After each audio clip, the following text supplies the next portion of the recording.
Ciao ragazzi, and welcome to Serie A Sitdown. I'm Frank Crivello. That's Richard Carmen, and he is off the wagon. Ciao, Richard.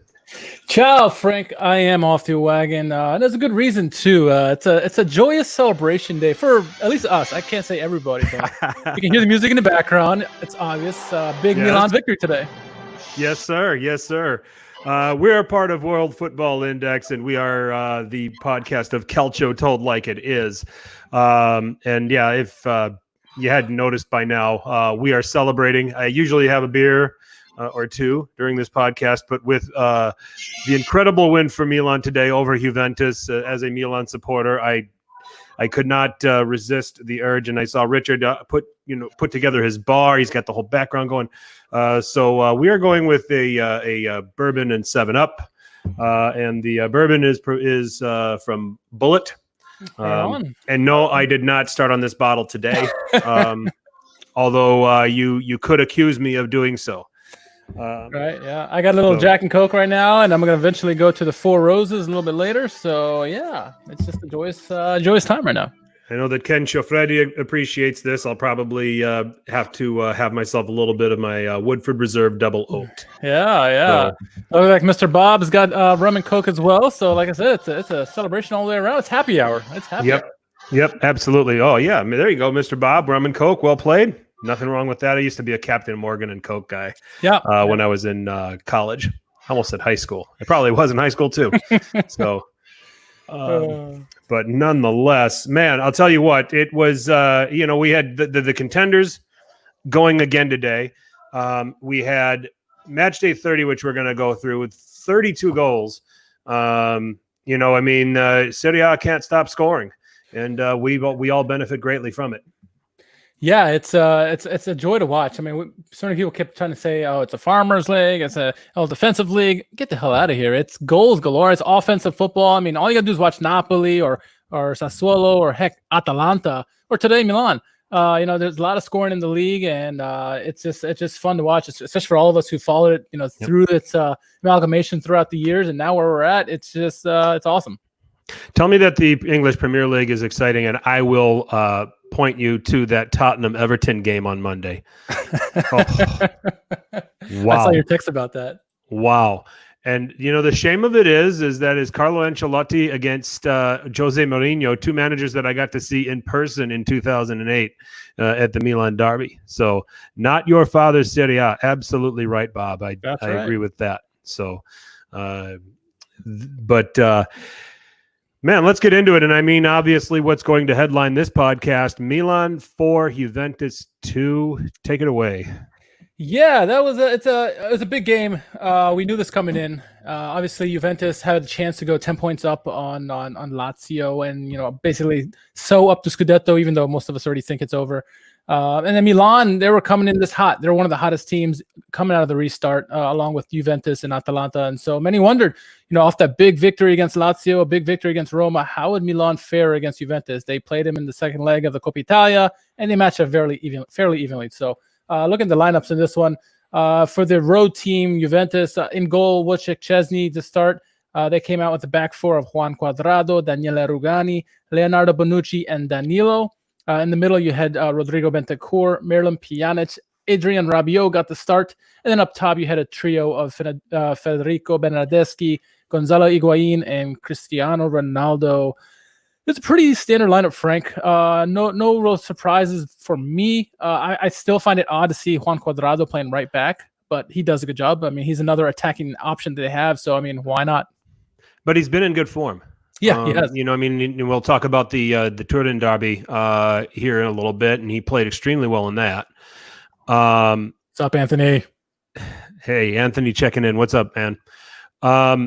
So, there's that kind of a forced lineup. You have Matthias de Ligt was suspended. You had Paulo Dybala suspended.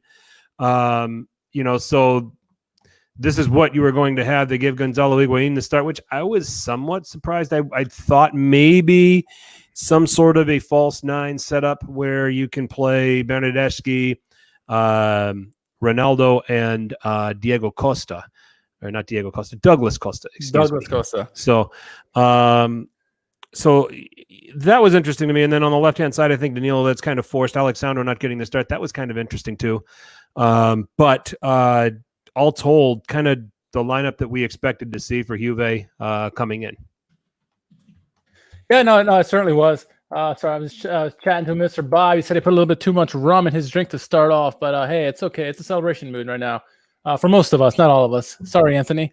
Thank you for joining us tonight. And let's look at the starting. We're going to talk about them later too. We are. But we're going to start off here with Milan starting 11 in goal. Obviously, Gigio Donnarumma. They had a back four of Andrea Conti, Simon Kjaer. We get the start, as well as Alessio Romagnoli and Teo Hernandez. You had a midfield four, I guess you could say, depending on how you looked at it, midfield three of Frank Kessie, Ismail Benacer, and Alexis Salamakers, with Lucas Paqueta, Ante Rebic, and Zlatan Ibrahimovic leading the way. Good solid lineup, I thought, for Milan. Obviously players like Rafael Leao has been very hot lately. Hakan Çalhanoğlu has been very hot. But this is a pretty good lineup, and we knew Alexis Salamakers was going to get a start in this one with the injury to Castillejo with his hamstring, and Paqueta has actually been playing very well as of late. So this was a good lineup for me to start off. The one that I thought Davide Calabria played really well in the Coppa Italia second leg, and I thought that maybe he might get the run out over Conti on the right hand side of the defense. I thought that defensively that would have been a marginally better option to deal with Ronaldo coming from that side than what Conti can do. Although Conti has made a little bit of improvement as a defender, I'm not ready to call him Moro to Sotti anytime soon. But nonetheless, it's it's what they picked. You have the new double pivot that all of Milan Twitter is just in love with right now with Benacer and Kessie, and why not? They've been amazing.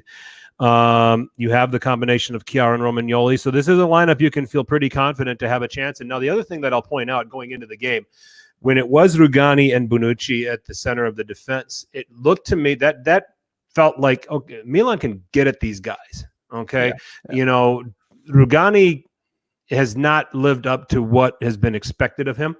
And Bonucci can be very loose as well. So if they could find a way to work through that midfield, there was a chance. I mean, Bentancur was obviously going to do a lot of covering.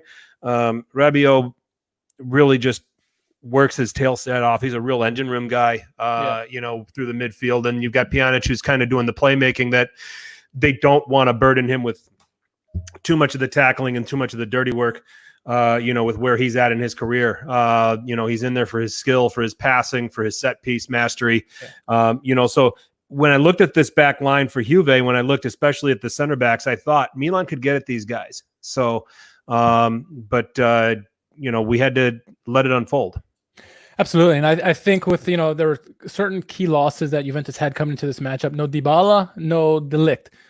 Many people had been, maybe making fun of the De Ligt signing throughout the season, but I thought he's gotten better as the season's gone on. He's been really a rock for them with Bonucci in the back. And so not having them back there obviously showed in this game, as we'll get to, but he was a big loss. And obviously Paulo Dybala, I mean, say what you will about him on the road or whatever, but he is a big time player. And as of late, he's been scorching hot, scoring some very nice goals. So two big losses for them. But, Juventus has what most teams in Serie A don't have, and that's depth. And so we knew that despite not having those two guys, they're still going to bring a strong A lineup. And I made this tweet during the game that they took off three starters and they brought in three starters. They had that kind of depth. Sure. Lazio's not going to be saying that. So, yeah, I mean, Dybala has been in outstanding form. So it was a big relief for Milan to not have to deal with him in this game.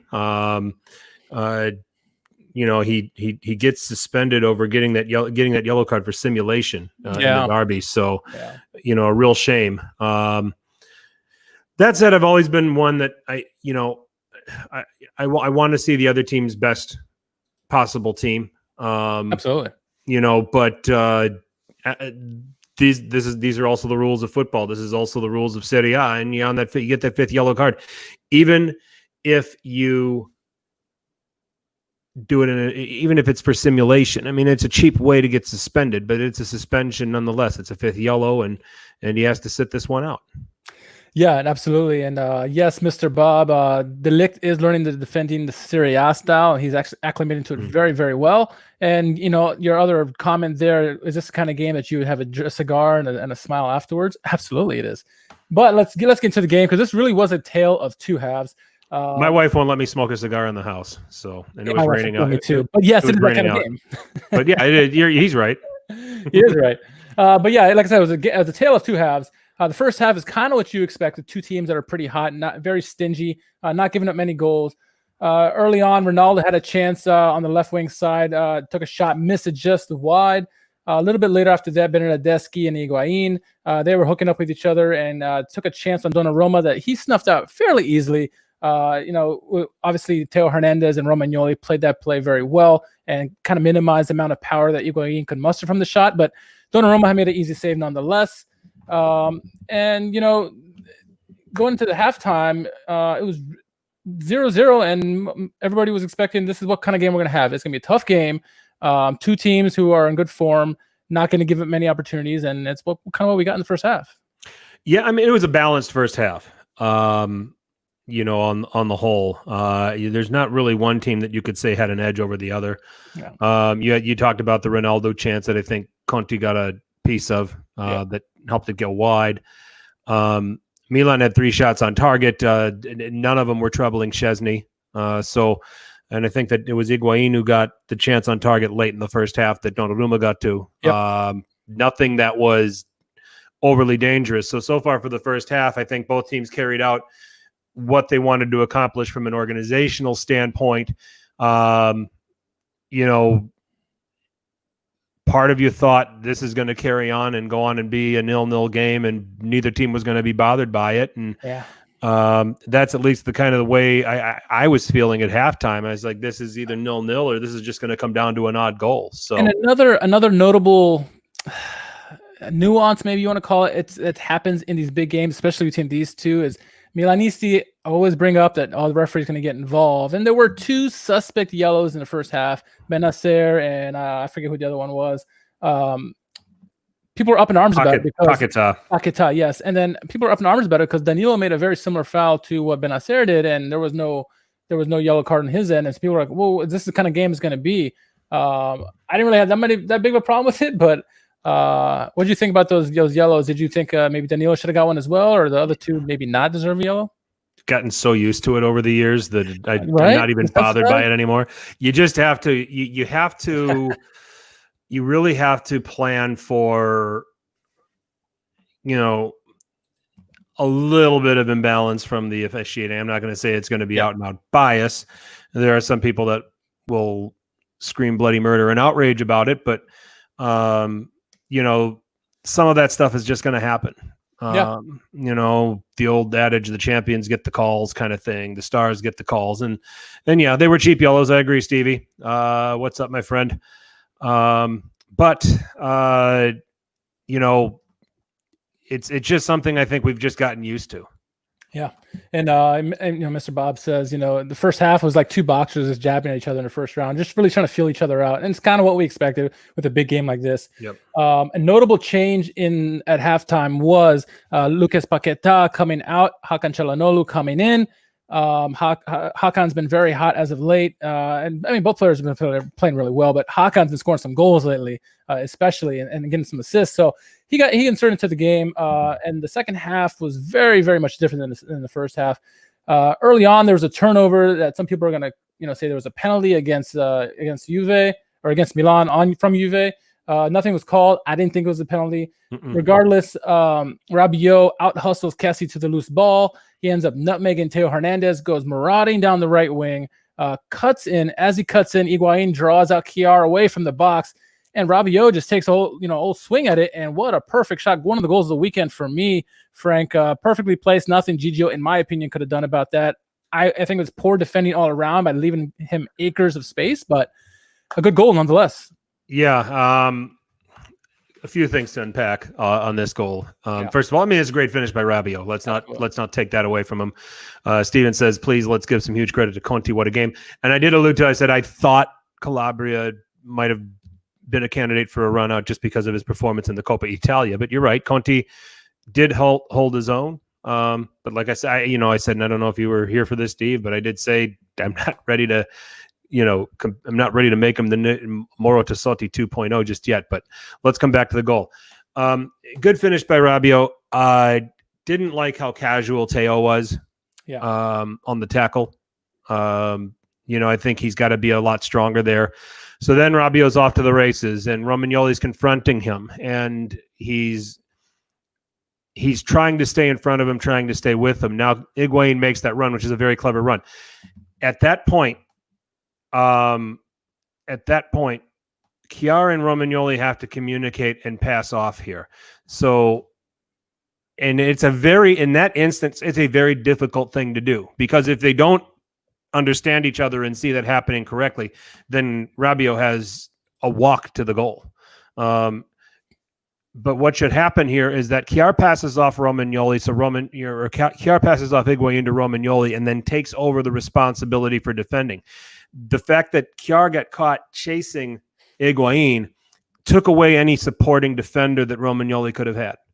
All right, and then that just exposed things, and Rabiot takes his chance perfectly. Now, if Chiar holds and Romagnoli they do that switch, and he can deal with Higuain, Chiar is in a better position to deal with Rabiot's shot and potentially block it. Yeah. So it's very much splitting hairs, though, because in that run of play and with the speed of how that was all going down, that's a very challenging thing for two defenders to pull off. I mean, at the time when it happened, I was pretty harsh on both of them. But when you those two. What's that? It gets worse for those two, but we'll get to that. Yeah. But in that particular instance, that's what they needed to try to do. It would have been a big challenge to do it, because if they're too slow in making that switch, then Rabiot has a layoff to Higuain, and Higuain has an easy look at the goal too. So, yeah, I mean, they went with that. It just was one of those things. So as soon as he cut in Rabiot, I was like, this is a goal. I knew it. I just knew it. I didn't think it was going to be that great of a shot as he got off. As a telecaster said, and I don't remember who it was. He didn't go for power. He went for placement, and it was perfectly placed. Nothing Donnarumma about that.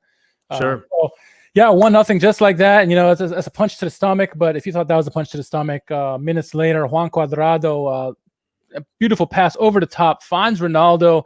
One-on-one with the keeper. He's going to slide it home every time. 2-0. But the big story here, the two defenders really take each other out.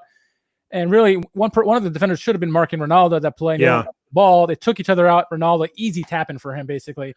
He's going to score 100% of the time. That was 6 to 10 minutes of block where we finally saw. I mean, Chiar and Romagnoli up to this point had been an outstanding partnership. And we didn't have Chiar. Milan didn't have Chiar for the Spal game, and it showed.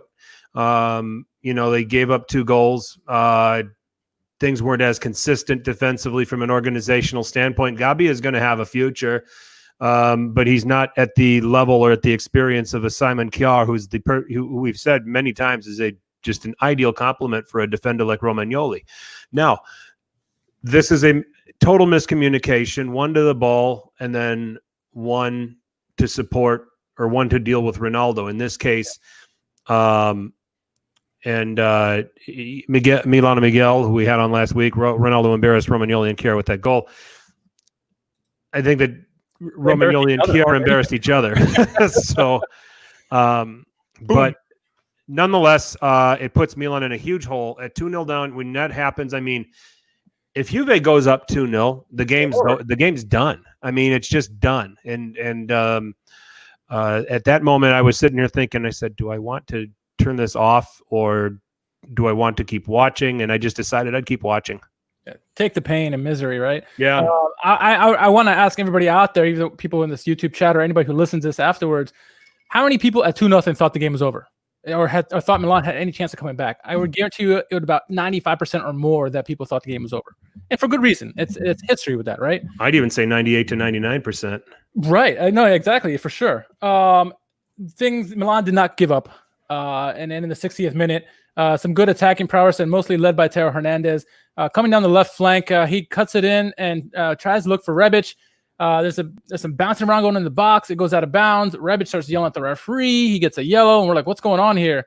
And then the VAR says, hey, come back to this. You got to watch this. Look at the replay.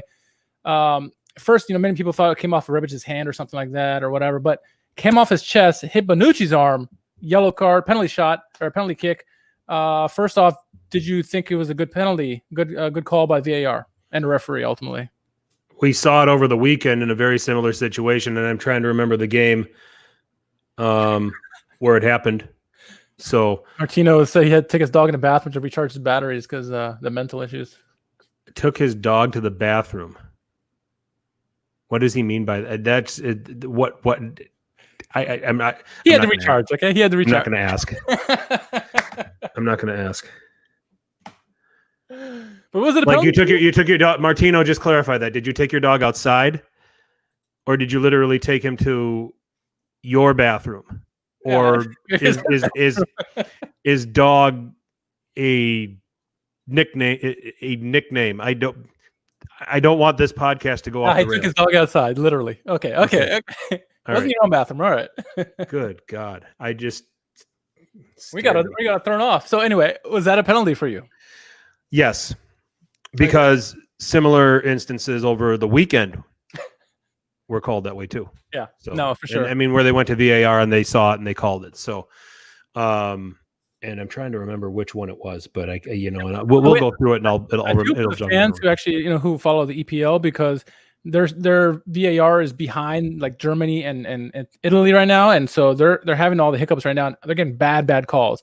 Serie A is doing fairly well. Bundesliga is a little bit above them, but yeah, they got this one spot on, right? I think Rebic did a fantastic job to hit it off his chest, trying to get a goal with his chest, and it hit off Bonucci's arm. I agree. It was a penalty. Good call. Good yellow on that. And then, of course, Zlatan's going to step up, take the kick. I don't know if anybody else caught this, but Ronaldo walked up to Zlatan and started chirping at him in his ear, and then stepped back. And then Zlatan proceeds to score as he would, turns around and just smiles right at Ronaldo. And I thought that was brilliant between the two superstars. I thought I saw somebody on Twitter say that Ronaldo said something to Szczesny in terms of, hey, you know him. Oh, okay. As well, in addition to all of that. So, so there was a little bit of gamesmanship on that, but a much better penalty than the one we'll talk about later for Ibra. But, all of a sudden, there's hope, which is a terrible thing to do to Milan fans. It is. It usually doesn't over the last few years. Doesn't end well, does it? No. But this time, even a little bit more a lot more optimism. 4 minutes later, a lot of work was going on, but mostly it was a give and go between Kessié and Zlatan. Zlatan gives it back to Kessié. He does brilliantly with his footwork. Slots it home past Szczesny. All of a sudden, it's 2-2 out of nowhere. Frank the Tank scores the goal, and it's surprising that Juve gets the 2 quick goals. Sure enough to Milan, but just 2 goals in general. That's shocking all around there, and all of a sudden we're in the game. And I saw your tweet and says game on. Yeah, to my amazement, I think all of us were probably looking at this as like, did this just really happen? My emotions at that time were kind of a mix of excitement and wait a second, are we sure? Did I not drop into some parallel universe? Where this is something that I just dream about, and then I'm going to come back and find out that actually those weren't Milan goals, those were Juve goals. They, a penalty for sure. But anyway, no, it is the ideal response that you want in the job that Pioli did in this game, in the substitutions. He, prior to these goals, he also brought on Leao. Yes, that was big for Salamakers, which created a lot more imbalance and can unlock Juve a little bit more because he's coming from a different position where Salamakers is working from one flank, going at one defender and that sort of thing, and Leao's all over the place. So that provided a little bit of unpredictability with what Milan were doing going forward, and I think that the combination of that, having Çalhanoğlu back on the pitch for this, for the second half, I think that those the combination of those things really started to confuse Juve. It certainly was, and it's something that you're not used to seeing with Juventus, is that seeing them confused back there, and you still have Bonucci back there, and you had some veterans back there, but still they were very confused. And 1 minute later, Hakan Çalhanoğlu collects a loose ball, leads a counter, finds Rafael Leao on the left-hand side. He sees Rugani, his eyes light up. He takes him one-on-one, slots home a shot past Szczesny. 3-2, all of a sudden, 3 goals out of nowhere from Milan.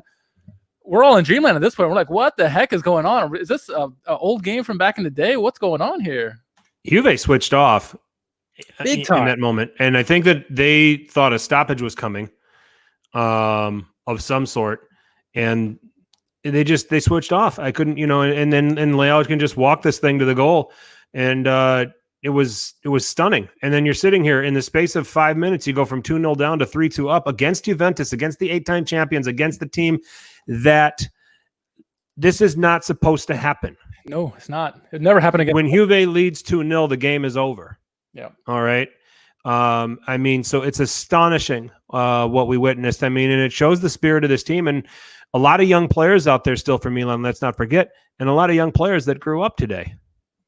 Big time. And there was a tweet that I knew was going to come, and it actually came from Carlo Garganese. He says, it's Istanbul all over again, 3 goals from Milan. And, obviously Nima chimes in. It's like, no way, that's happened the opposite way. And I was like, dude, it's too soon. He's like, too soon? It's 15 years. I'm like, that's too soon. Yeah. Regardless. Those are still fresh wounds. Very fresh wounds. Anyway, regardless, let's move on from that. 3-2, brilliant comeback by Milan. The goalies did actually play here in the second half. There was an opportunity where Juventus had a corner kick. Daniele Rugani got on the end of it. Powerful header down low. Gigio Donnarumma got down and made a brilliant save on it, and I think Kessié cleared it away. But a big save, and it was a big save because in the 80th minute, Alexandro, who came in just recently, he made a brilliant pass, perfect pass to Giacomo Bonaventura, who's not on his team, wide open. He finds Rebic, who's right in the middle of the box, unmarked.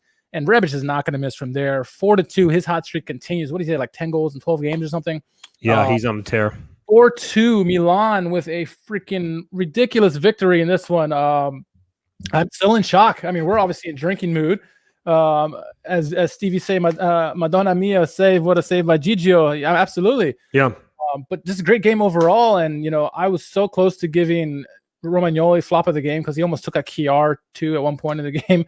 With a kick to the face.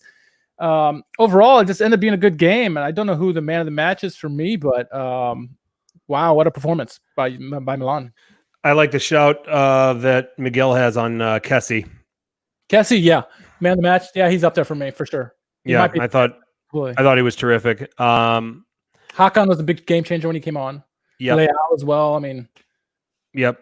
I'll say that Rebic was opportunistic. That's what you want your striker to be, though, right? Yep. The fourth goal is really good pressing by Milan and forcing Alexandro into a mistake. And he tried to play a ball that he thought was safe, and great positioning by Bonaventura and great job of reading it and acting on it. But I'm with Miguel. I'm with Stevie here, and I thought Frank Kessie was the best player on the pitch in this game. Yeah, he's amazing. Like Stevie says, when he's left to do his job and he doesn't have to do too much, like Romagnoli, they play so much better.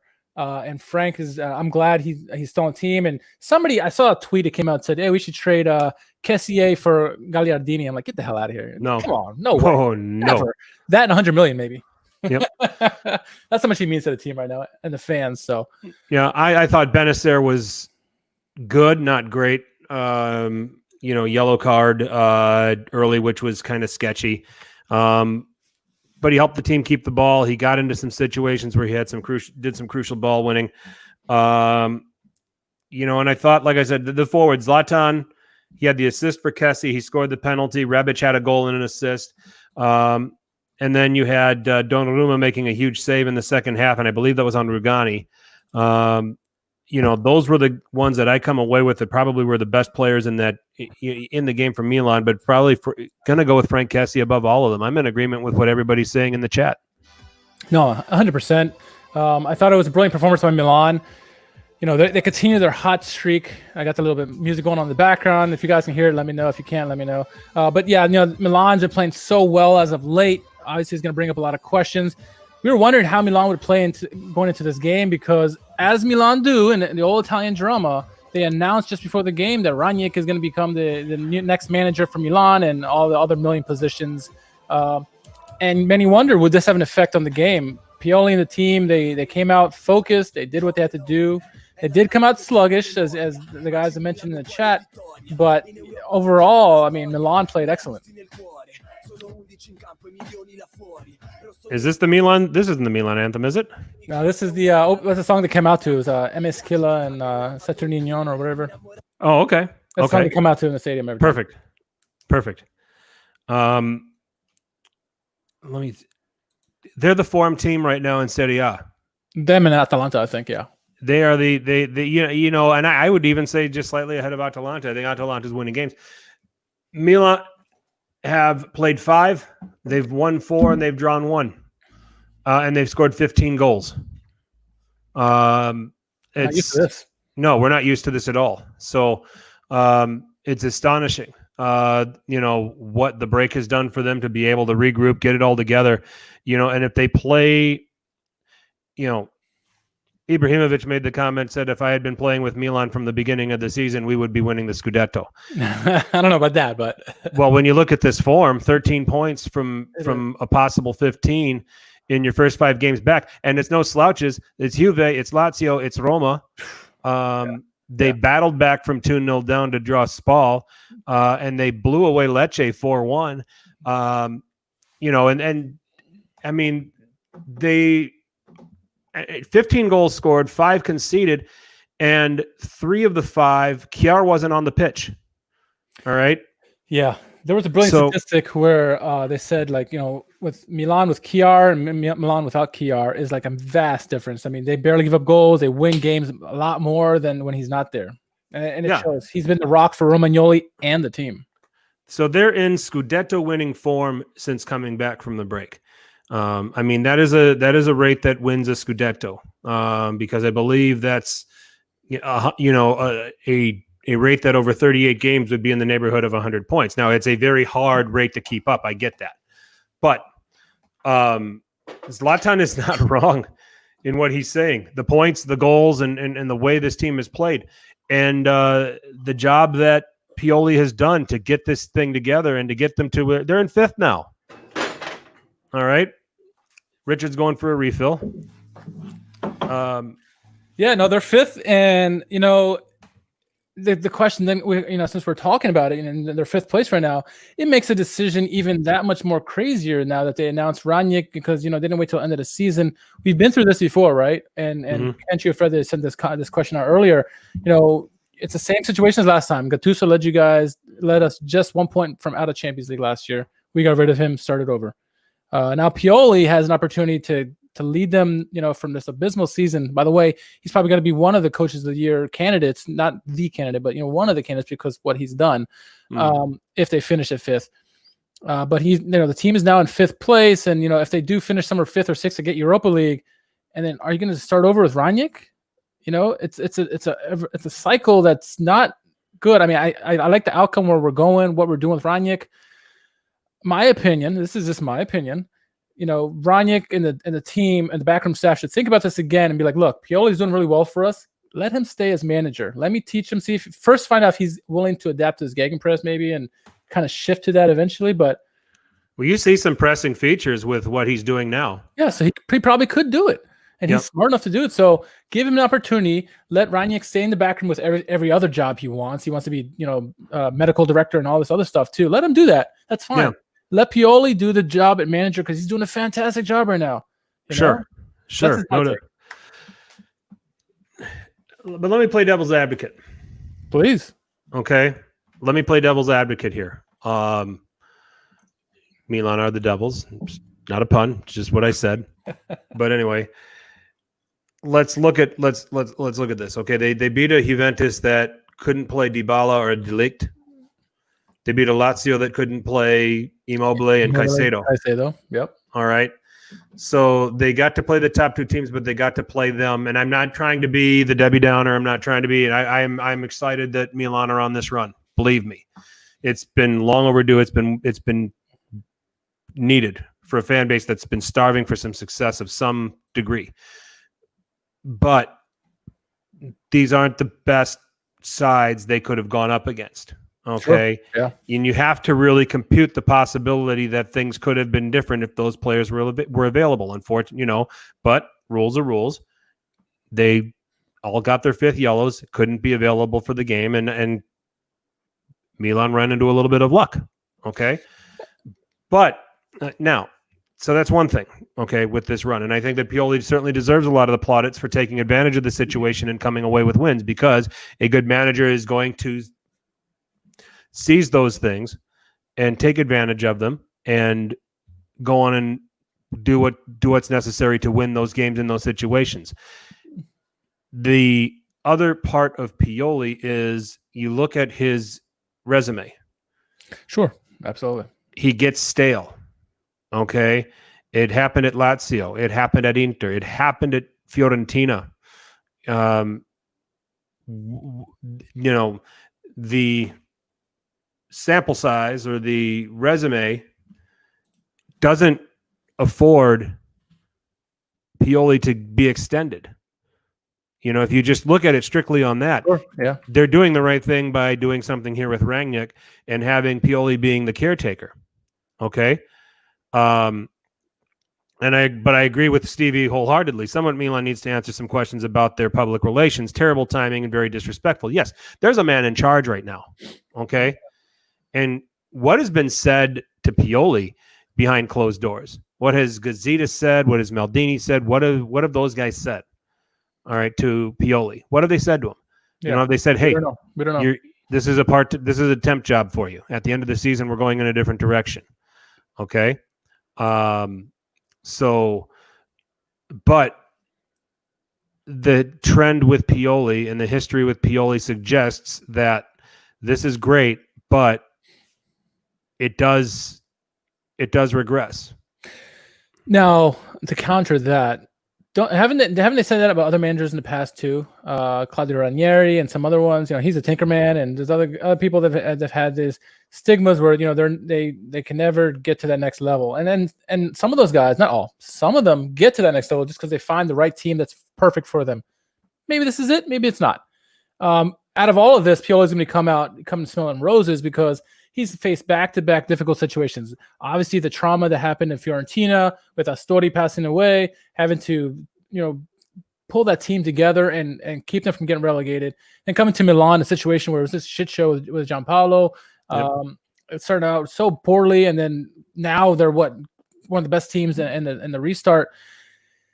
He could, whether he gets the job with Milan next year or not, he's gonna have opportunities because of what he did at Milan and Fiorentina as well. He's saved two teams that had very difficult situations, and he's stabilized them, which we knew he's going to stabilize. You were talking about it when we hired him. He's going to stabilize the ship. You were the only one Pioli in while everybody else was Pioli out, and so he's going to come out the best out of all this. Well, Sabrina Belmonte was also Pioli in, and Michael Lisi to an extent was Pioli in, that he didn't want a former player retread. Yeah. So yeah. I don't want to take all the credit for that. So I did ask after the Lazio game when I should take my victory lap on suggesting this, and I suggested it even before it was even possibly considered that Pioli would end up being the manager after Gianpaolo was sacked. I went to Twitter and I said, Stefano Pioli. Yeah, not a bad idea.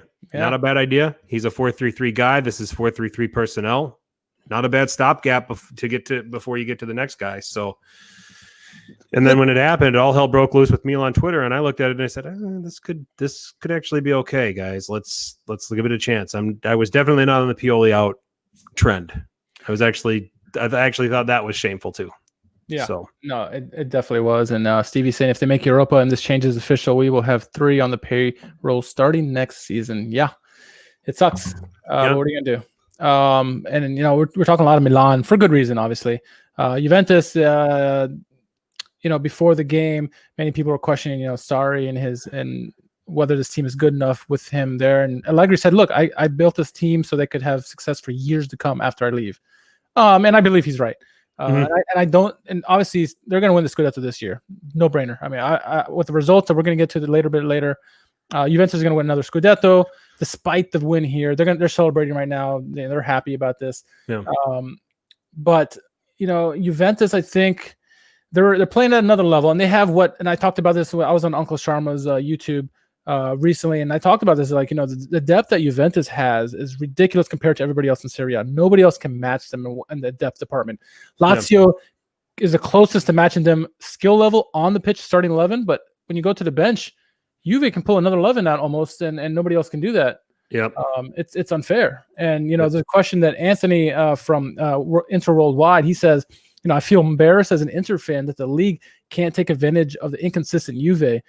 They will leave today with a defeat, and it did nothing to damage them. A dark morning for Lazio and Inter because they're officially out of this Scudetto hunt.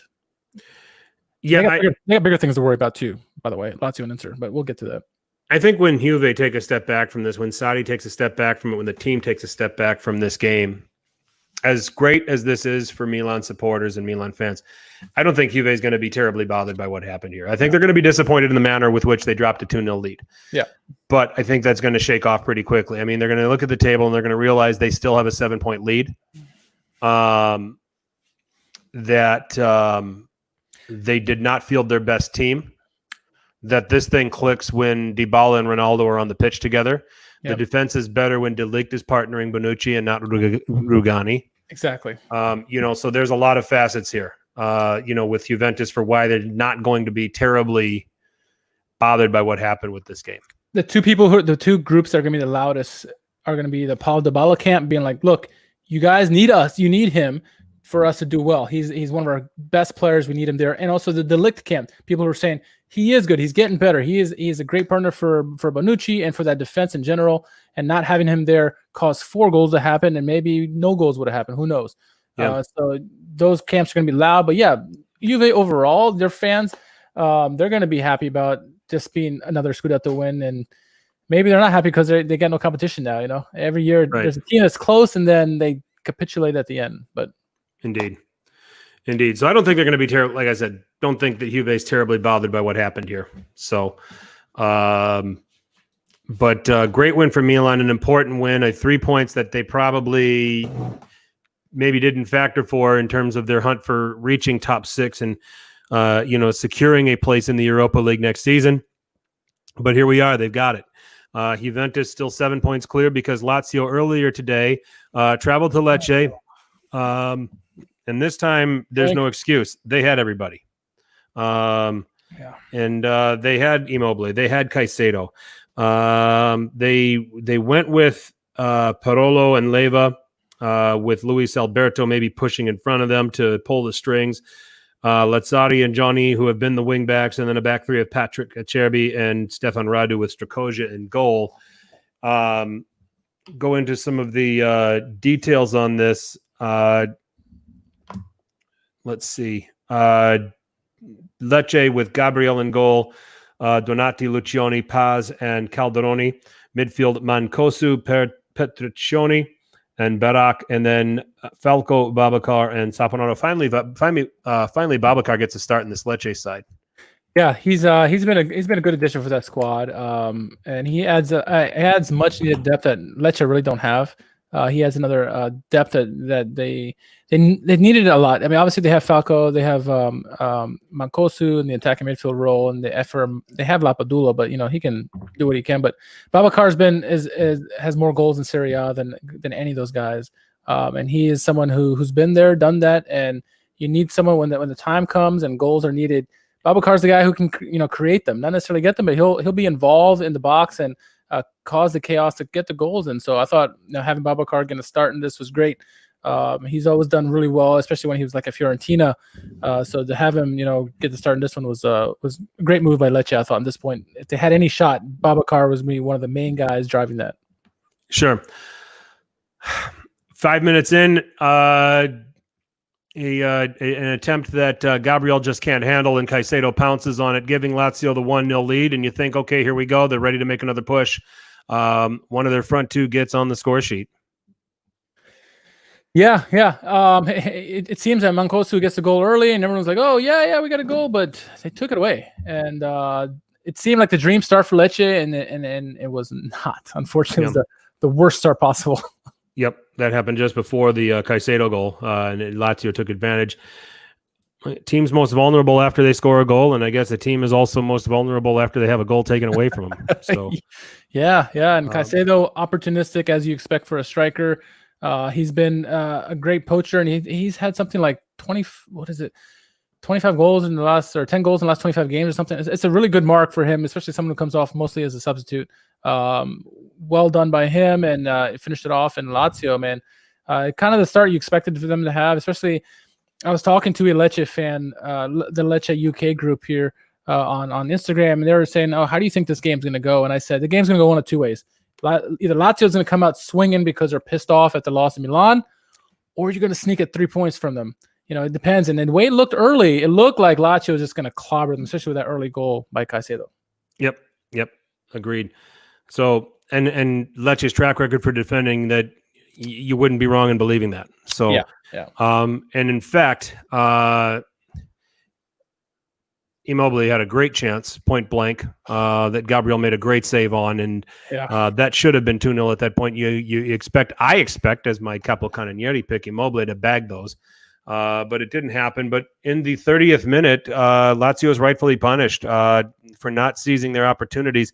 Kuma Babacar, the man we just talked about, on a cross from Filippo Falco, making it 1-1, and all of a sudden, it just feels like that team that's a favorite. They're winning, they're cruising, things are going well, and now the home underdog has gotten one on them. So yeah, it's amazing, really. And I was jumping when I heard this. Not that I care about Lazio or Lecce, but just that a team that's so much an underdog gets a goal on a team like Lazio, and Lazio, it kind of tells you kind of state they're in right now, that they just can't stop any goals from coming in, right? And Babacar gets a great opportunity. He takes advantage of it. And Lecce are on the board, and it couldn't have been any happier with this, or so we thought. Moments later something happens, but great goal by Babacar. To get the equalizer. It's never easy when you get a chance like that. Sometimes you want to pull the trigger a little too early, and you blow your opportunity. But Babacar, is the guy, like we just talked about, has the experience, and he's been there, he's done that, so he can be calm in that situation and put away the goal as he did. Lecce would get a penalty just before halftime, and Marco Mancosu with an effort that Simone Zaza would laugh at. Absolutely. No, 100%. And I have a take on this, and you may have the same take as me. Okay. Mancosu up to this point had been perfect, right? With 10 for 10 or 7 for 7, something, whatever the number is. No one had even come close to stopping him. And what he does is on his penalty attempts, he does this little skip thing and hops just before he shoots it, trying to read the goaltender to see which way he goes, and then shoots the opposite way. Strakosha, being the smart one, he must have read all of his penalties. He didn't move. He waited till the last minute and made Mancosu take the first move, which threw him off completely, and he just skyrocketed it. And Strakosha comes off as a genius. If you watch it, Strakosha is the last one to move, and usually the goalie moves first. He just stood his ground. He didn't move, and I think Mancosu panicked and just did a Simone Zaza. Yep. And I think Strakosha should get a save for something like that, because he was smart about it and outweighted him. And that's the key with Mancosu and guys like him who try to wait on the goalie. Yep. Milinkovic-Savic comes on to start the. I think it was a mistake that they didn't start him. Don't you? Oh yeah, 100%. You're chasing a title. You're still in this thing. How do you not play your best possible team? And they're going to say, we had so many games in so many days and he needed some rest. Or, like you said, your best players need to start at all times. And especially teams like Lazio, who don't have the depth, need to play their starting 11 as much as possible, or the best players as much as possible, because you can't afford a little slip up. Yes, it's Lecce, but Lecce has shown glimpses in the past this season where they've been a pain in the ass to everybody they played, most of the teams they played. And so you roll the dice, and they paid for it hard. Yeah, I mean, and that's where I have the problem. I said you're playing for a Scudetto, I would rather play my best team with the optimism that I'm going to get 3-0 up at some point, and then I can bring out Milinkovic-Savic and bring in Lucas, and I can let him rest then, or I can bring out this player, bring in this player. It was just stunning to me that's the team that Inzaghi picked. But he also brought out Johnny at halftime. He brought on Jordan Lukaku, which that one had me scratching my head. Did Simone Inzaghi just completely overthink this game? I think he did. I think he did, and it's shocking to me. I think they're in a state of, we talked about this in the past with Lazio and even Inter that usually around January, February, they kind of just implode themselves. They think too much, and everything hits the fan. I think that's kind of what you see in Lazio now, and I think this case in particular, Inzaghi just overthought it and started bringing in Johnny and Lukaku, players who I like, by the way. It just wasn't right for the situation, not starting SMS to begin with. He overthought it, and it came back to bite him. It did. Yep. Agree with that. And they would be punished in the 47th minute, a set piece. Riccardo Saponato finding Fabio Lucioni. How dangerously close to Vinnie Jones being Vinnie Jones's doppelganger. I only noticed that when I looked at Lucioni. Yeah, exactly. It's very, very close, and he played the same position. Yeah, he did, and he did a very good job of getting the ball off the line, and when he has to. All he's got to do, all that's left for him to do is grab someone like Immobile's privates and give him a twist like Vinny did to Paul Gascoigne all those years ago. Oh yeah, that's true. That is true. Well, we did get a Luis Suarez impersonation, but that's a little bit later in this game. Yep, towards the end, and that was just totally out of frustration. Patrick channeling in his inner Luis Suarez and taking a bite out of Donati. Initially not seeing him, but then went back to VAR review and shown, that's straight red. They got it right. Off he goes. Lecce with a shock 2-1 win over Lazio. Man of the match for me here was Gabriel. 9 saves. 100%. Kept this team in it. He was brilliant. He's done that so much. Lecce, let me see. Lecce have conceded 150 goals. They've conceded 71 goals this season. They would have conceded 140 with anyone else in goal. I mean, let's just be honest about the season that Gabriel has had for a team that's really been struggling. We've seen this in the past too with goalkeepers that have been on poor teams, and they came out the better for it. Skorupski is one that came out recently who was on a poor team and played brilliantly. We're seeing this also with Gabriel. He made some big saves in this game. He got better as the game went on. I thought that as the game got more and more tense, his team kind of gave up more and more opportunities to Lazio. He came up bigger and bigger. And there was a brilliant save, and I want to say it was on SMS or Luis Alberto. There was a dipping shot, and it was SMS header, and he brilliantly saved it because it was going under the bar, and he got a hand on it. Great game, man of the match, no doubt about it.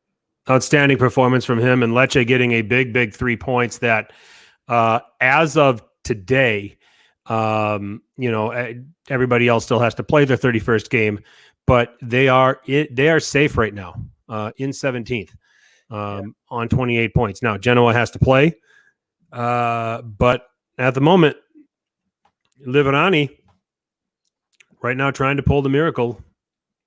And they should be happy because Genoa are playing with how Genoa they got their own problems. We'll get to some in the game early in the week where they nearly blew it to Udinese and just got back into it by luck. But Lecce are doing what they need to do. They need to get the win. It's 3 points, which was no one thought about that was going to happen. They thought maybe a draw would come out of this game. They got 3 points that are important. I mean, not many teams can say they got 3 points from Lazio this season, especially at the bottom end of the table. So they need to ride the momentum. And I don't know, I don't have the schedule in front of me to see who Lecce has next, but they need to feed off that momentum and take it because we've seen this in the past many years. The teams in a relegation zone, they get hot at the right time, and all of a sudden they get themselves out. Crotone recently, and who did it last year? I forget off the top of my head, but it's been a heck of a ride this year with Lecce. They've had some really good runs, and then they've played obviously a lot of poor football, but they could get hot here. They could use this as good momentum to get out of the zone. And Genoa haven't been playing very hot as of lately. Sampdoria, did good enough today or this weekend, but Genoa is not out of the woods, and I think Lecce can have them. Brescia, the other two clubs are out of it, but I think Lecce is the only team of this bottom three that has an opportunity. And good for them. I'm going to pull for them. They got great kits. They got a great fan base. Who knows? Yep. It's interesting. That's for sure. So, and then as far as the strugglers around them, Genoa host Napoli, Sampdoria travel to Atalanta. So, I mean, they might come out of this match week 31 sitting safely on 28 points. So we'll see what happens, and we'll see how that comes about. Yeah. So those are what went down. Okay, last question here with respect to Lazio. They're in second on 68 points. Inter have 64. Atalanta have 63. Lazio is going to the Champions League next season. This is not going to be this ultimate self-destruction. The top four is the top four. The top four is the top four. But they're not finishing second. I'm going to give this take right now. They're not finishing second, and I think they're probably going to finish fourth. Where do you think that Lazio finishes up? Do you want my top four right now? Yeah. Obviously, Juventus first. Mm-hmm. Atalanta second. I'll go with that. Inter third, Lazio fourth. I'll go with that. We got Pazzo Inter, but they're consistent enough. I think Lazio have hit the oh shit button. And they're in self-destruct mode right now. I think that loss to Atalanta really shook them up, and they've never been the same since. They were up 2-0 on Atalanta against a very good team, and then imploded to give up 3 goals. And ever since then, they've been giving up goals left and right. So, right, they're one of those. They're like a boxer. Like using this analogy again from earlier, but they've been stunned, and they're on the verge of knockdown. They got a far enough gap from the teams in the Europa League spots that they're not going to have any worries about that. But yeah, man, it doesn't look good for them. They're going to start. They started this restart 1 point behind Juventus, and they're likely going to end up finishing fourth. So, sorry, Jerry. Sorry, Jerry. Sorry, Stephen Moore. Sorry, Laziali all around. Sorry to all the Laziali. It's been a good run though. They took you guys on a nice little ride. So, and there's 16 other teams that would like to be where you're sitting right now. So, just you have that. So, shall we move on? Yeah, let's move on. A lot of good games going on. A lot of goals. Yep, lots of goals. Match day 30. We're going to review all that happened over the weekend. 32 goals. Let's give Juventus fans something to be happy about. The Turin derby taking place on Saturday. They roll 4-1. Paulo Dybala, goal of the match day candidate in the 3rd minute. Getting past. Boy, this was a really bad day for Lianco. And he's scoring in the 3rd minute. It would be Juan Cuadrado who would go next in terms of embarrassing Lianco. He scores in the 29th minute. Then there is a penalty just before halftime, and it goes to Torino. It doesn't go to Juve. Andrea Bellotti takes advantage, beats Gigi Buffon, and that sends it to halftime at 2-1. Torino nearly equalized on a great chance in the second half. Nearly made it 2-2.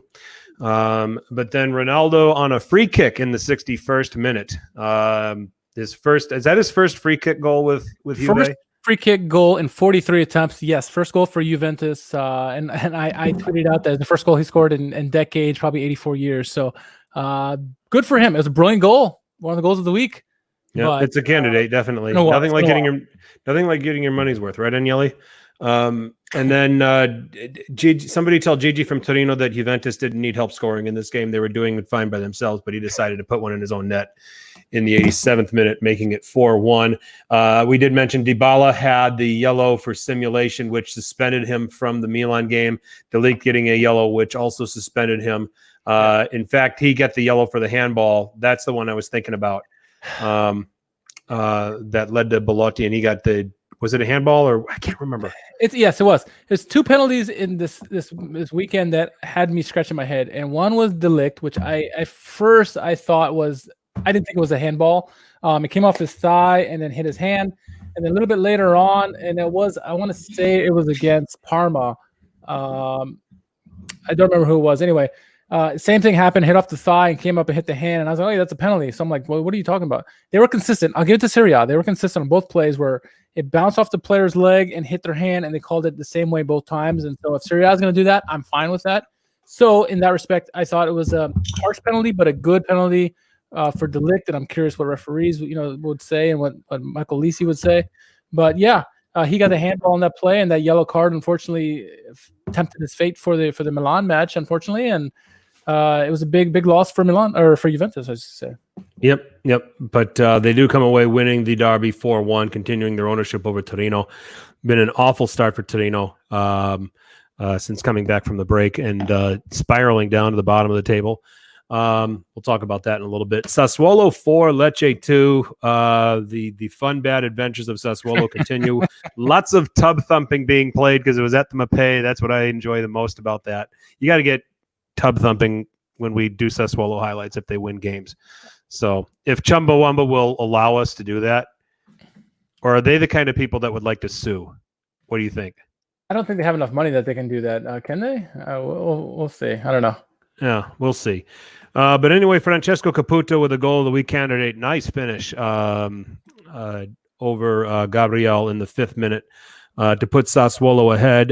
We mentioned Lucioni against Lazio, and we talked about him being a goal machine. It's because he scored in the 27th in this one. Same thing, set-piece situation. So apparently Lazio didn't take notes that Lucioni's a threat on set pieces. It would be 1-1 at halftime, and then Domenico Berardi would get a penalty in the 63rd. 4 minutes later, Mancosu would score a penalty, this time in the 67th. And it stayed 2-2 until the 78th minute where Jeremy Boga, what a season he's having. He's in the 78th minute putting Sassuolo ahead, and then it is Meret Moldur in the 83rd, giving Sassuolo the 4-2 win. So the fun bad adventures of Sassuolo, man, there's like 6 goals in every Sassuolo game. There's, why wouldn't you watch their games as a neutral? Absolutely, they're so fun to watch, and I'm so happy for Jeremy Boga. One for him, but one for this Serie A fan and neutral in general, because he's been so fantastic for the league and so fantastic for Sassuolo. He signs an extension or officially signs for Sassuolo. So that's great that he's staying in the league. You want to keep the talented players in the league, and he gets a goal to mark that special time. And he's been playing really well lately. Sassuolo are just so fun to watch. I hope you're not a Sassuolo fan, because that gives you probably a heartache all the time. But anytime there's a game, like you said, there's at least 6 goals. Whether they give up 6 goals or it's a 4-2 kind of game, it's going to be goals no matter what. And tub thumping was what we had this weekend. Yep. Lots of tub thumping. They should play it for the away teams when they score too. They should. That's how cool that song is. So, Saturday finished up with Lazio 0, Milan 3. Hakan Çalhanoğlu, goal of the week candidate. Great dipping shot there. Penalty in the 34th minute. Ibrahimovic got a little lucky there. Really one that Strakosza should have saved, but nonetheless 2-0. And then Ante Rebic in the 59th minute, giving Pioli's men the 3-0 win, taking advantage of a less than full strength Lazio side that couldn't play Immobile, couldn't play Caicedo, as we mentioned. We go into Sunday, and it began with Pazzo Inter. We love these guys. We love them when they're. Love them. We just love them when they're like this. Yeah. Antonio Conte losing his shit. Stevie loves them. I know Stevie loves them. Yeah, this is fantastic. Let's laugh at Inter for the first time this year. Cheers to that. Hey. Great goal, though, for Inter to open things. The cross coming into Lautaro. Lautaro did a nice job on the near post run, glancing it over to the back post. Would have been a goal of the week candidate if Lautaro would have scored that, but Lukaku's there to follow up and knock it in, making it a 0-0. And then Bologna in the second half is where all of the highlights really take off in this game. Soriano sees red in the 57th minute for saying something about the referee's mother after a foul. Talk about that. Yeah, it was a straight red, not even a yellow, straight red. So he had to have said something very, very damaging. But nonetheless, Inter have a chance to make it 2-0. And I saw Nima get upset that Lautaro took the penalty because it must have been Lukaku saying to Lautaro to go ahead and take it, and he didn't like that. Yeah. So Lautaro takes it, and Skorupski saves that. Gagliardini with the follow-through. Skorupski saved. Big double save by Skorupski. Huge. to keep Bologna in it, and then that would be rewarded in the 74th minute. Juara scoring to put Bologna level, and we need to know who Juara is. Yeah, there was an article, and I apologize who tweeted out this weekend, but it's a great article about his journey to Serie A, and it's a fantastic read. And if I find it, I'm going to retweet it right away. But it's definitely check it out. Juara, for me, one of the goals of the weekend. A candidate.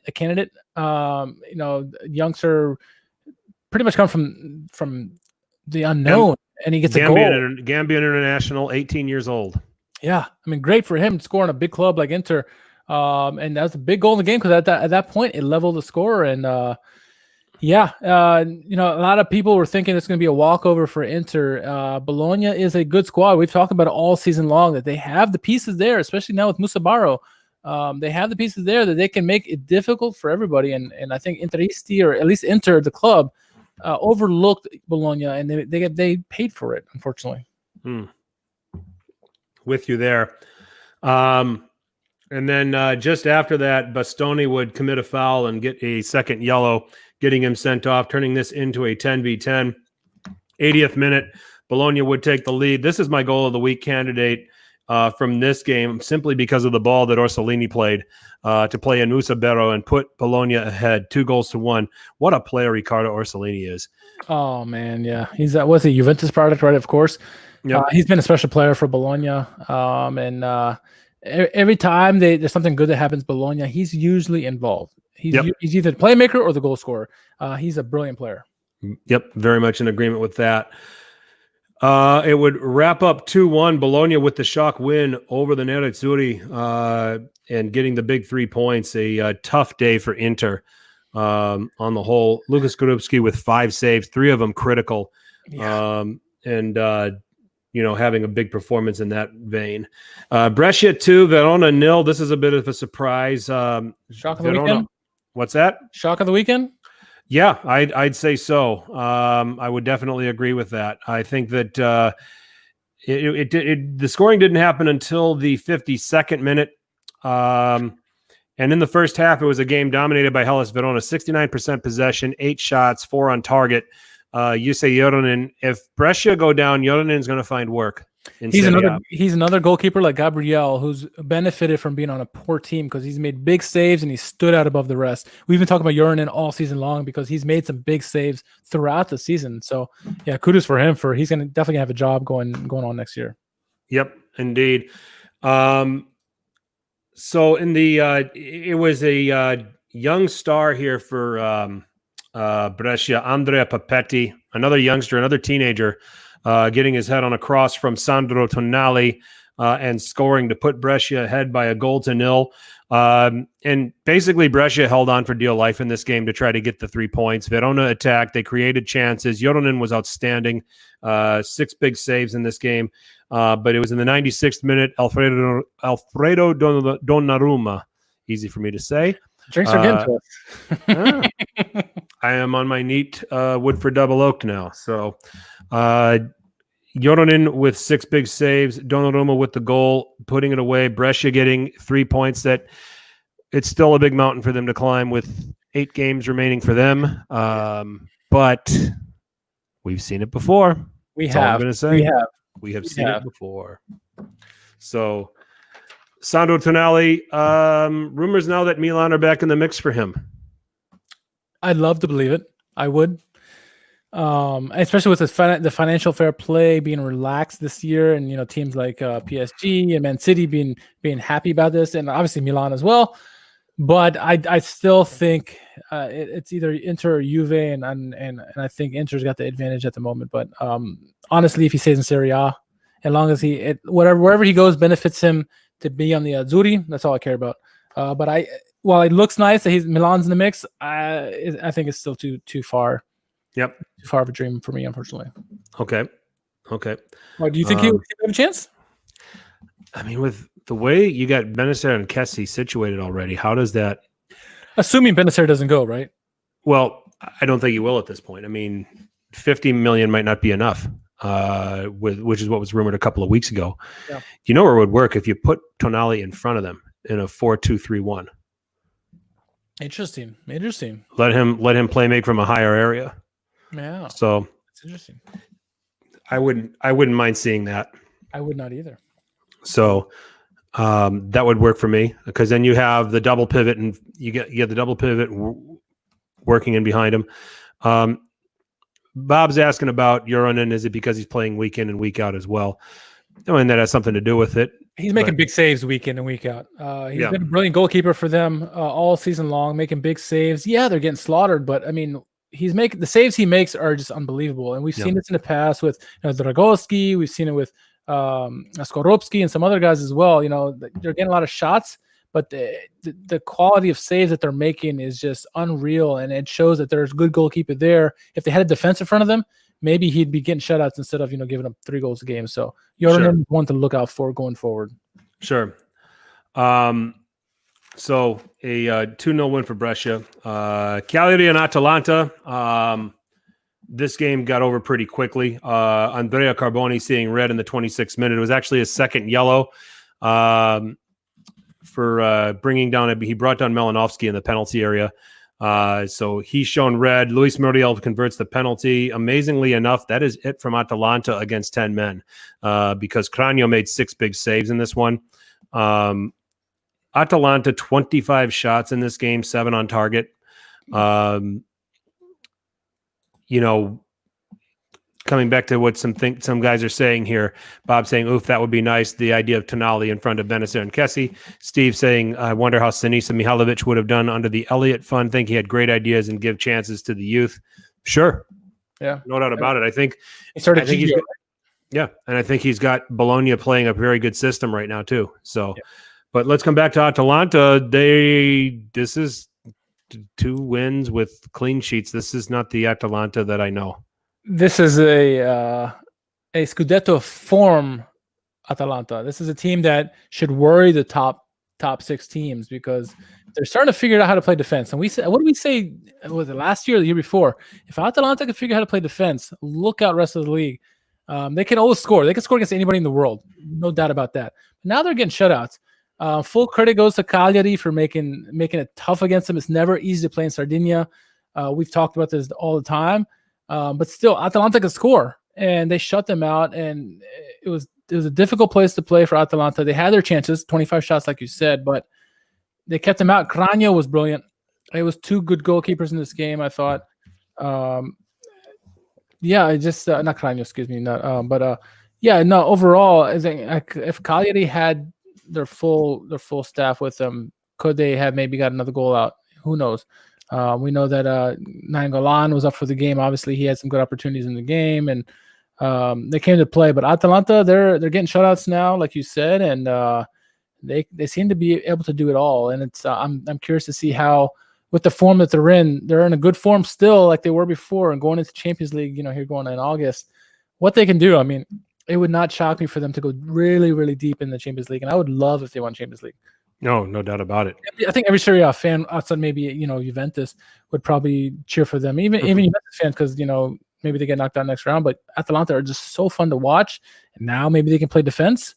Oh my gosh! Let's not forget Napoli's still in the Champions League too. Oh, absolutely. And Gattuso got them playing, and especially when the Coppa Italia recently. Who knows? Yep. How great would it be to have 3 teams in the final 4? Not that it could pan out, but hey, we see. It'd be great. But coming back to Atalanta, 3 points is 3 points is 3 points. We expect it to be a lot prettier than this, but in this case, they got it. I have a good friend, high school classmate. He's appeared on this chat a couple of times in the past, and he has decided he's adopting Atalanta as his favorite Serie A team. And he said he's the last 2 games, and he texted me the other day, and this is he's getting his toe. He's kind of getting his feet wet with Serie A. He likes he's a Marseille supporter. He watches some Liga, so he says he's adopting Atalanta as his favorite Serie A team. So he watches, and he texts me and he says, Atalanta sure making it interesting lately. And I texted him. I said, welcome to being a supporter of a Serie A team. You're never going to be happy. That's true. I mean, Okay, sorry, Atalanta's not scoring 5 goals a game now, but Yeah. hey, I got one of our good friends in Serie A here, Uncle Sharma, to join the Schalke bandwagon, and they're just a pathetic team to watch in general. And so I feel bad for him for telling him to come join the team that I support. So Atalanta's a good team to support. Yeah, they might not always win, 5-0 or 5-2, but they'll win. They'll win now. They got depth. They're one of the most complete teams that they have in the league. Juventus obviously has the most depth, but Atalanta is right up there. They got Castagna and Hateboer who play right. They got pretty much 2 guys at every position, which is unreal. And they all can perform. They can all score goals. Yep. So Atalanta getting another 3 points. Smash and grab in this case. I mean, dominated the game. What else are they going to do against 10 men, especially if it's Cagliari? But they go on and get it done. Parma 1, Fiorentina 2. This was Derby della penalties. Because that's all there was. That's all there were as far as the goals. A Pulgar penalty in the 19th, and then he got one in the 31st, and then Kuchka got one in the 49th for Parma. Other than that, not much else to report on what happened there.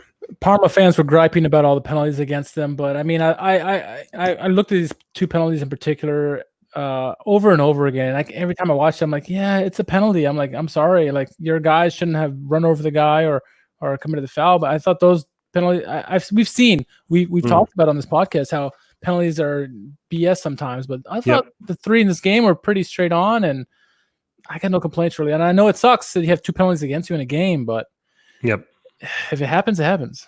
Yep, indeed. Sampdoria 3, Spal 0. What has Richard Whittle done to people that he gets these shitty games now? Because he used to do some of the big games with Paul Visca, remember, years ago. Wasn't he the one who made the Quagliarella call on the backheel goal against Napoli? Was that him? No, that was the guy that leads the 11 sports group. Did he get the Roma in Champions League game then? No, that's Peter Drury. I'm losing it then. I don't know how Whittle gets these calls, regardless. But yeah, they're giving Whittle these ugly games, and I feel bad for him because he's got a good voice. He calls the game. He has such a passion for Serie A, but maybe it's one of those where he got goals though, right? Yeah, he did. He got goals out of it. He got 2 of them from Carol Linetti, one in the 11th minute, the other in just before halftime. Manolo Gabbiadini, goal of the week candidate on his free kick in the 45th. Spal had 61% possession in this game and did absolutely nothing with it. So, which is more shocking? Well, I know which is more shocking that they had 61% percentage, right, of possession. The fact that they did nothing with it is nothing too surprising. I think one of the best performances they had was against Milan. And they were unfairly drawn in that game. I thought they did what they had to get a win. But in this game in particular, they had all the possession in the world, but they couldn't do anything with it. Carlo Lanetti and Gabbiadini made them pay for it. And in this league, if you want to stay in this league, you need to finish your opportunities. And as Spal hasn't done that consistently enough, and they've been not quite dentist chair, but they played pretty poor at the last, since they've been up in Serie A. Most dangerous chance I think I remember from that game was Strefezza having a header at point blank range. Aldero making a nice save there. Yeah. So Udinese 2, Genoa 2. Great game here. Seiko Fofana, best player on the pitch in this game for either team, scoring in the 44th. And then he would assist in a 1-2 with Kevin Lasagna to make it 2-0. And then, 75-year-old Goran Pandev turning up in the 81st minute and bagging one to give Genoa a lifeline. And then there would be a penalty at the death. Andrea Pinamonti takes it. Musso saves it, but Pinamonti's there for the rebound for a vital point for the Grifone, making it 2-2. And count your lucky stars if you're Genoa fan. Oh, sure. Count your lucky stars there. Genoa, Udinese was the better team in this game, and how they didn't come away with 3 points is criminal. But not me never cheering for Atalanta is what Stevie says. He's got that Lombardia stubbornness, the rivalry. He considers it a derby. He does. Yeah. I mean, I can absolutely see that for sure. But you got to admit they play beautiful football. Whether you're going to cheer for them or not, they play attractive football. I enjoy watching them, and I'm not apologizing for it. That's right. So, and then finally, I mean, how How exciting! I mean, how crazy is these games and what happened today that an hour and 19 minutes we're finally getting into the Derby della Sud. Yeah, it's that kind of crazy weekend. It's been a lot of crazy results. And this game normally would take the center stage, especially considering how it panned out. But there's been so many things going on, and with what happened today with both games, the way Pazza Inter's been playing lately, and yeah, it's Serie A. It's 2020. What are you gonna do, right? It's Right. Yeah, can't explain it, but hey, another good game to end it all, and I'm happy we got to participate or watch it at least. I should not participate. We're not that good. We're not that. Let's give this one some attention because there was implications obviously with the Europa League places and jockeying for position. Yeah.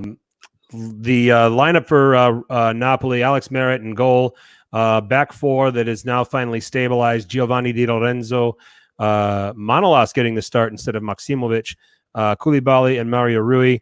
Midfield of Fabian Ruiz, Diego Demme, who has really been strong for them since joining, Piotr Zielinski, and then a front three of Callejon and Lorenzo Insigne flanking Arkadiusz Milik. Surprising that they go with Milik from the beginning and not the tried and trusted goal scorer in Serie A that we keep touting, Dries Mertens. It's a curious case of Dries Mertens. We've talked about it numerous times in this podcast, how a player of the quality of Dries Mertens doesn't get the starting time that he deserves. He's been so good for them. He's their all-time leading scorer. He does assists, he does goals, set pieces, everything, and he doesn't get the start in this one. And I get you got to rotate. I mean, we had Sarri before who didn't rotate anybody, right? He didn't rotate anybody. He had like 11, 12 guys, left it at that. Yep. Gattuso's at least rotating the guys, and I get maybe they're having a few games in a few days. They wanted to keep it fresh, but I don't know. To me, Dries Mertens is always going to be on the starting lineup. Just the quality he brings and the opportunities he creates every single play. I love Milik, and Milik can do a lot for you, especially as he's a striker. You want the shape, the body, the goal scoring nose for it, but Mertens has to be automatic, doesn't he? Yeah, but you made the comment about Sarri. Could you imagine Sarri's Napoli playing under these parameters? Three of them would be dead. Yeah. There's no getting around it. He would. I mean, he ran that year, the Scudetto packed year. He ran those guys into the ground, and they just didn't have a leg to stand on, and just ran out of gas. And they went on to win the title. And if Sarri was going to be that star, playing a game every 3 days in the summer heat, in Napoli and in the southern part of the country, are you kidding me? What are you going to say? So, yeah. Atalanta also have a coach who will be on Dancing with the Stars. Yeah, Steve has a thing against him, with Gasperini being the dancer, I guess, but he's a good coach. I'm sorry. We'll agree to disagree, I guess. How about that? Okay. Didn't know where that was going. But Roma, Paul Lopez in goal. He was excellent in this game, by the way. Yeah. A back five, Zappacosta, Gianluca Mancini, Chris Smalling, Roger Ibanez, and Leonardo Spinazzola. It was Kluivert, Mkhitaryan on the flanks, I think, the way it looked with Veretout and Pellegrini from the middle, and then Aiden Dzeko as the striker. It felt like Fonseca was anticipating what Napoli can throw at them going forward, and he wanted extra cover in the back. It did. It seemed like almost another case of where, like Inzaghi, we talked about overthinking things a little bit, I think. And instead of playing to his strength, he tried to play to figure out what Gattuso and Napoli were going to throw at them and try to counteract that. And I think some managers have the depth to be able to do that. And I don't think Roma are one of those clubs. Unfortunately, you need to play with your strengths and go with that, and it's hope for the best. I mean, it started out well for them. No, it certainly did. And overall, if you look at the way this game played out, it was not a bad tactic to take. But whenever you try to see what the opposition does and then just counteract that, more times than not, it's not going to end in your favor, I think, because depth and quality is what you need to overcome those situations. And Roma, unfortunately, are without. Sure. First half, no goals, but man, Napoli could have been 2 or 3 up. 5 big saves from Paul Lopez. Napoli controlled this game. Roma just never got off the blocks. And, Milan and Miguel, boy, have Roma dipped in form from the start of the season. Yeah, they have been a big-time struggle. Second half, more of the same. Napoli bossing possession. It would finally pay off. Callejon scoring on a beautiful cross from Mario Rui. Putting them up 1-0, and Napoli have the goal that they deserve. There's really no getting around that. No, yeah, they were the better team by far. Oh, not by far, but they were the better team, and they deserved a goal. And I thought Mario Rui played a brilliant cross, I thought, and it found Callejon. Callejon did exactly what he needed to do with his right foot, and he put it away. I mean, the mustache is to be argued about, for sure. But I think overall, Callejon did well to get on the end of it, and full credit goes to Mario Rui for creating the opportunity and getting a good cross in there, because I thought without that cross, Callejon really couldn't have done anything with it. Right? It's all that service that he got from Rui, and full credit goes, and that goal goes to Rui, I think. Excellent ball in, no doubt about it. Roma would get one back just 5 minutes later. Henrik Mkhitaryan with a run from midfield and finishing it off. One that nearly got clipped away by Di Lorenzo, but he got it just under him and finished, making it 1-1. And suddenly Roma have a little bit of a lifeline here and a reason to try to go and get something out of this game. A game that Napoli had dominated, and suddenly it's 1-1. Yeah. It was a glimmer of hope, I guess, for Roma. Mkhitaryan doing well to get a long shot off like that, getting a goal in there. It's always tough when you play a team that's possession based like Napoli, who's going to hog all the possession. But when you get those opportunities, you need to take advantage of it. And Roma, in that particular situation, under Mkhitaryan, they were able to capitalize on that and get a goal. Was it the prettiest of goals? No. Was it the most powerful goal? No. But it got in, and that's all that really matters. Goal is a goal, as we talked about with Atalanta. With a win is a win. But at that point, 1-1. If you're Roma, you got to like your chances. You're playing a team that's outpossessing you, pretty much outplaying you, and you're equal in the game. So at that point, why not just throw the cards out there and try to get a game winner at that point? And it would be 22 minutes where this would remain 1-1, and Roma would end up being sent to their third defeat, and in style. Lorenzo Insigne, it is my goal of the week. You score a goal like that in the Derby della Sud, you deserve to be the goal of the week. That's for match week 30. That's not the games from today. Great curling ball. Paul Lopez had absolutely no chance. Napoli 2-1. I mean, it's typical. I mean, and Insigne has done this before, scoring winners at the San Paolo. He does it again. Oh no, he is the man, and he's Napoli's man there. What a wonderful curler shot he had there. One of the weekend for sure. Whenever the times have been tough for Napoli and they needed a big goal, he's usually the guy that comes up big for them, and he did in this opportunity. I mean, what a play! Pretty much seemingly out of nothing. He got the ball and just rifled it in. Brilliant, hard, difficult angle. Not many guys can score from that angle, but Lorenzo Insigne, hats off to him. Brilliant goal. Yep, indeed. So it finishes 2-1 for Napoli. We look at the table, and this will include the games that were played today. Roma now with 3 straight defeats have fallen to 6th.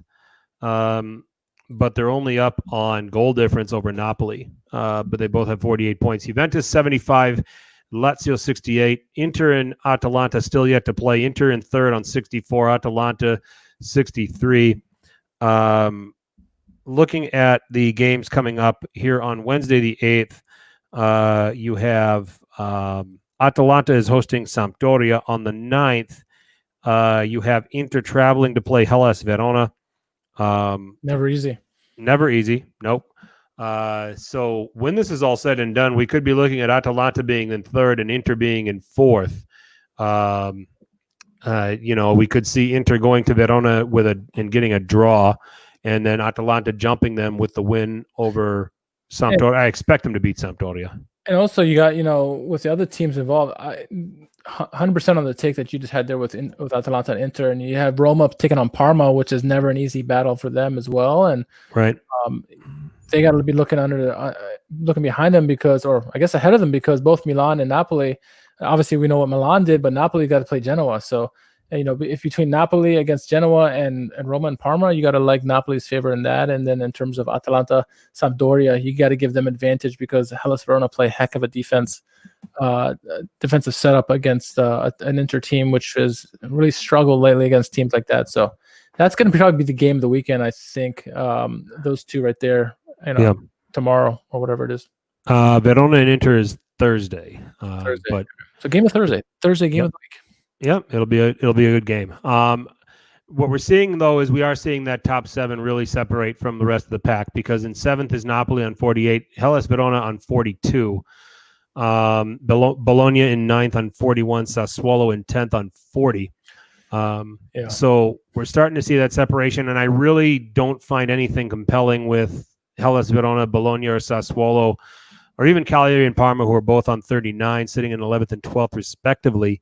That says to me that they can make a run here over the last 8 games to try to unseat anybody sitting in 5th through 7th. No, I agree 100%. I think the top 4 is set in terms of the 4 teams. Then it's going to be the really big battles are going to be the Europa League teams, because they're pretty much the 3 teams that are just battling it out. And then after that, the real battle is going to be the relegation, because I think everybody in the middle there, they got nothing to play for. I don't see Hellas going to catch in Napoli or the other 3 teams in the Europa League hunt. And then, in terms of the relegation, it's really down to the bottom 4. I think Torino's good enough that they're going to be able to, scrape out of this, as well as Udinese and Sampdoria, and even Fiorentina. But I think, it's going to come down to ultimately Lecce and Genoa, who's going to want it more. And then in terms of the Europa League, it's between the, Napoli, Roma, and Milan. And, you got 2 teams playing really well at the moment. One team is not. And, it's going to be curious how it all ends up. There's still, plenty to play for. But, man, it's going to be fun to watch. It always is. You always think you have it pegged down on how things are going to shape out. I mean, even the top 4, the 4 teams are set, but we don't know what place they're going to be in. And based on forms, it could be topsy-turvy, really, outside of Juventus. So it's still must-see TV, despite how many games are left and where people are placed and the separation. But yeah, man, it's fun. Yeah, Torino host Brescia tomorrow. That's a big one. Big one. You want the breathing room, Torino. You got to win this one tomorrow. Otherwise, if Brescia wins, this gets really fun. My goodness, they have 24 points, or within 3 points of 18th place. My goodness, it's Brescia could end up with 24 points. A Torino loss would keep them on 31, and sitting in 16th. It could, and if Genoa get a point, this could get very, very interesting, very, very fast. Yeah. Let's go through the games here, Richard, that are going to happen the rest of this midweek before we get, and then go from there. The games on Wednesday, there's 6 of them. 1:30 Eastern kickoffs. There's 2 of them there. Fiorentina hosting Cagliari, and then Genoa hosting Napoli. I like Napoli winning. I don't like Fiorentina. I think I'm going to go with Fiorentina beating Cagliari there. Cagliari's away form, not the greatest, and Fiorentina needs the game more than Cagliari does. I do. 3:45 East kickoffs. There's 4 of them. Atalanta hosting Sampdoria. That's a win for Atalanta. Bologna hosting Sassuolo. Hold on. Abacus time. What's that? It might be Abacus time for that. It's always Abacus time with Sassuolo. There's 6 goals in that game, easy. Roma and Parma, big one there. And then Torino hosting Brescia. We already talked about that's a huge one as well. So, and then we get into Thursday's games. 2 of them there. Spal hosting Udinese. That is a huge game. Spal sitting at the bottom on 19 points, in a lot of trouble right now. Udinese desperately need this game. A win here could potentially have them 8 points clear of safety, and with that being some breathing room. And then a big one on Thursday, Hellas Verona, last chance saloon for them if they want to be a player in this Europa League race, hosting Inter. I think that one's a draw, and I will go with Udinese just getting past Spal narrowly 2-1. is where I'm going to go there. But I'll go with Verona and Inter going to a draw. That's the game has that written all over it. I think Verona can score if they need to, but they're good enough defensively to shut down Inter. I think, draw 100% in that one. Udinese, Spa, I think Udinese probably can equal out of there. Some good games. I mean, Cagliari, Fiorentina, you got to like the home squad there, Fiorentina, especially after the big win against recently. So Fiorentina get the win there. Genoa, Napoli, you got to favor Napoli, no doubt about that. Sampdoria as well. But for me, the two games I'm going to watch outside of Inter and Hellas, it's got to be Bologna, Sassuolo, just for the goal's sake. Who knows? That's probably a 3-2 game. I mean, I'm going to give a slight advantage to Sassuolo, and then Roma, Parma. I do want to watch Torino Brescia because that's going to be a big game. But I think Roma Parma could be really fun to watch, and it could be another 3-2 game, honestly. So right, a lot of good games still. Man, it's just fun to watch. I'm glad Calcio's back. Sure. Every day, almost every day. Sure. And let's get to some, just this weekend, just to peek at a couple of games that are jumping out at me. On Saturday, Juventus hosting Atalanta. If Atalanta beats Sampdoria tomorrow, they have a chance to go to the J, and with a win on Saturday would be only 6 points behind Juve with 6 games to go. Hot take, Atalanta win. You think they win? I don't think anybody can stop them from scoring. And I think they can do enough defensively to. I think Atalanta wins. I don't know if I can do that. Oh man, that's going to be hard. It is. But I got Atalanta. I have Atalanta going to second place this season, so they have to win at the J to make that happen. I do think they can do it. They're one of the Juve get Dybala back. They get De Ligt back. So they're going to be at full strength. Boy, but what a game. I mean, if it's going to be Atalanta's last gasp hope of competing for a Scudetto, and this gets very, very interesting if they can win. I mean, they may get 30 shots in that game if they really want it that bad. I don't think they will because Juventus are a quality team, but Atalanta, man, I can't think of any team in the world that can stop them from scoring. Manchester City can't. Nope. Sunday, Napoli and Milan. That is a big game. The two form teams of this league. Former manager against his old team. Former player against his old team. It's a big game. It's at the São Paulo. Obviously, no fans are involved, so that that helps minimize that for Milan. But that is a tough game. Draw. Yeah. I'm checking out. Draw. I'm gonna say a late victory for Milan. This teams are so even. It's kind of how I felt going into that Roma game. I thought both teams were fairly even, and I thought the way the form of Milan that they had a chance to take it, if things played out, I had the same feeling. I'm gonna go Milan just barely, maybe a Rebic game winner. 2-2 for me. It'll be an entertaining game. Yeah, actually, make it 1-1. I think they're gonna feel each other out a lot. I think they're each going to come away with a point, and they're not going to be terribly bothered by it.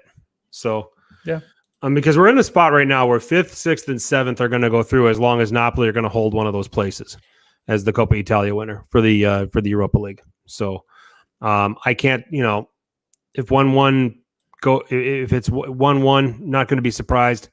Nope. I expect a draw, but I hope somebody gets a winner. Yep, I'm going to take the easy way out on that one. So, I can't call it. But what a game it's going to be. Some good games to look forward to this weekend. Some good games still to look forward this week. We are empty, so we're going to put a bow on this edition of Serie A Sitdown. Shameless plug time, Richard. Shameless plug time. Okay. Again, I want to thank Uncle Sharma for letting me be on his channel recently to talk Serie A, to talk Inter. Please check him out. Please give him a follow. Absolutely a great follow. I am working on the next vlog for Serie A Sitdown. This one's going to be on Napoli. Be ready for that. I'm happy about it. I'm putting on the finishing touches on that, so it'll be out this week. But I'm happy about that. So please keep an eye out for that. Other than that, you can find me anywhere at r_KHARMAN, and I'm gonna give a shout out to the Lecce fan club of the UK. We've been chatting back and forth, and I think we're gonna try to get them on next week. That'd be great. Fingers crossed, because we want to get them in before the end of the season. So hopefully we get them on next week. So shout out to those guys. And then, as always, follow the Serie A Sitdown YouTube page and follow us everywhere else, including iHeartRadio. Yep. Drop a like down below. Subscribe to the YouTube channel. Serie A Sitdown. We have our own channel on Apple Podcasts, SoundCloud. You can find us on Stitcher, Spotify, iHeartRadio. Anywhere there's podcasts, you can find Serie A Sitdown. I am at FTC_21. And this is the only place you're going to find me talking Calcio. So I don't have any guest appearances lined up. Apparently nobody wants me on their podcast. And that's fine. Got enough on my plate right now so that works for me. At Serie A Sitdown on Twitter and Instagram. We're also available on Facebook. Check us out there. So plenty of places where you can track us down and we can keep pumping out content, and want to thank you guys as always for your listenership, and thanks everybody for contributing to the chat. We had some excellent comments. We had some excellent talking points. So thank you guys for your participation there. And we will do this again next week, Richard. Yeah, absolutely. It's the season's not over yet, despite it being July. Not in the slightest. So with that, thank you again for tuning in. Thank you again for listening. For Richard, I'm Frank. And as always, make sure you keep telling your paisans about us. Ciao.